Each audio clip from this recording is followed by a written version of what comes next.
काय परिस्थिती आहे सध्या मानवी समाजाची, मानवी संस्कृतीची आणि जगात मानवाने घातलेला धुमाकूळ.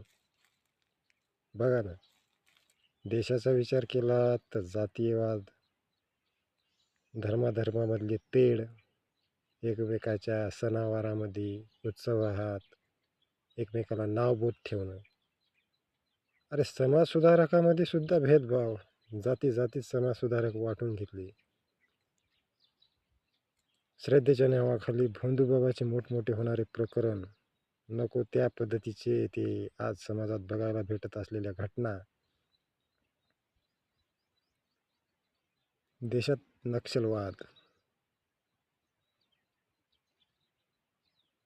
नक्षलवादासोबत लढता लढता मरणारे सैनिक, पोलीसवाले, त्यांची परेशानी, ही झाली देशातली गोष्ट. जगाचा विचार केला तर वेगवेगळ्या देशांमध्ये होणारी देवाणघेवाण, अर्थव्यवस्था, कूटनीतिक पद्धती, काय ती कूटनीती, सध्या ती चालू असलेली युद्धजन्य परिस्थिती, आणि विकास तर एवढा करून ठेवला मानवानं की विकासाच्या नावाखाली जर कुणाचं मन दुखलं, कोण्या राष्ट्राध्यक्षाचं किंवा मोठमोठ्या बलाढ्य देशाचं, आता त्याने एक दोन जर अणुबॉम्ब टाकून दिले कोण्या देशावर तर काय हाल आहे. सगळ्या सृष्टीचा नाश, करोडोनं लोकसंख्या मरणार. अरे लोकसंख्या तर मरणार, डोळ्या देखत लहान लहान चिमुकले 4-5 वर्षाचे लेकरं मरताना बघावं लागलेत.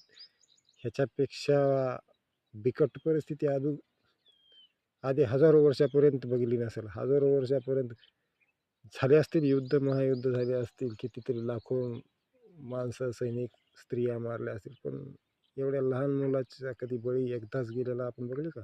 इराण, अमेरिका, इस्रायलच्या युद्धामध्ये त्या शाळेतले चिमुकले लेकरं मेले. एवढी बेकार परिस्थिती सध्या जगावर आहे. आणि अजून आपणच मानवी समाज, मानव इतका हुशार, प्रगतशील म्हणतो, कोण म्हणता आपण? हां,